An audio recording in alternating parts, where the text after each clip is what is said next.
ஆசுவாசப்படுத்திக் கொண்டு எந்த ஜாதிக்கு கல்வி இல்லை என்றார்களோ அந்த ஜாதியில் பிறந்த கோவி செழியன், பள்ளிக்கூடம் போகாது என தடுத்தார்களோ அந்த ஜாதியில் பிறந்த கோவி செழியனை தமிழக அரசின் உயர்கல்வித்துறை, வெளிநாடு வாழ் தமிழர்கள் சிறுபான்மையினர் நலம், 3வது சேலம் ராஜேந்திரன் சுற்றுலாத்துறை, 4வது கோவி செழியன் ஒரு ஆட்டுத்துறைக்கு மாட்டுத்துறைக்கு குடிசை மாற்று வாரியத்திற்கு ஏதோ ஒரு இலாக்காவிற்கு அறிவிப்பார்கள், புதியவன் தானே அமைச்சரவைக்கு என்று காத்திருந்த நேரத்தில் என் தங்க தலைவர் அறிவித்தான்.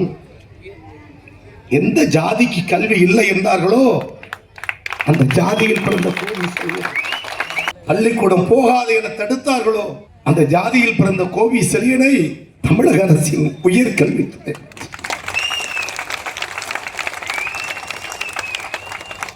என் அண்ணன் எஸ்ஆர்எஸ் சொன்னார், அனைவருக்கும் அனைத்தும் வாய் வார்த்தல்ல, எங்க தங்க தலைவன் ஒரு தாழ்த்தப்பட்டவனுக்கு தந்த உயர்ந்த பதவி உயர்கல்வி. என்னையும் அறியாமல் இந்த எளிய தொண்டன் கோவி செழியனுக்கு தரப்பட்ட உயர்கல்வித்துறை கற்றலும் கற்பித்தலும் அவன் தொழில் எவன் தொழில்.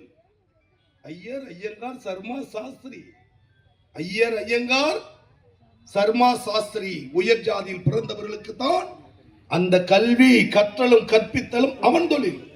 நீ அவனுக்கு அடிமை வேலை செய்ய வேண்டும், நீதான் சூத்திரன், காலில்